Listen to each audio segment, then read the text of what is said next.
আমরা আজকে 16 কাঠা জমিতে ঘাস মারা দেব। 16 কাঠা জমিতে 50 গ্রামের এক প্যাকেট ঘাস মারা পরিষ্কার। এটা কোন কোম্পানির? এটা পাইরাজো সালফিউরিন ইথাইল 10%। হ্যাঁ, ম্যাকডোনাল্ড গ্রুপ কেয়ার লিমিটেড। আচ্ছা, কতটা? 3 কেজি ইউরিয়া দিছি আর দিয়ে এখন আমরা এটাকে মিক্স করলাম।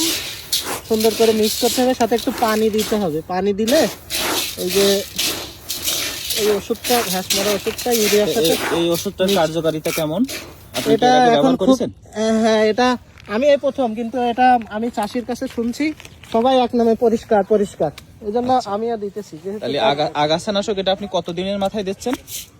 এটা সবচেয়ে ভালো হচ্ছে 4-5 দিন দিলে, তো আমার একটু দেরি হয়ে গেছে, আমি 10-12 দিন পরেই দিতেছি। আচ্ছা, এটা এখন পারফেক্ট, যেহেতু শীতের সময় তো 4-5 দিনে দিলে চারা মারা যাবে, এই জন্য আপনি 10 থেকে 12 দিনের মাথায় দিচ্ছেন, এটা পারফেক্ট আছে। পারফেক্ট আছে, ঠিক আছে, সবাইকে ধন্যবাদ।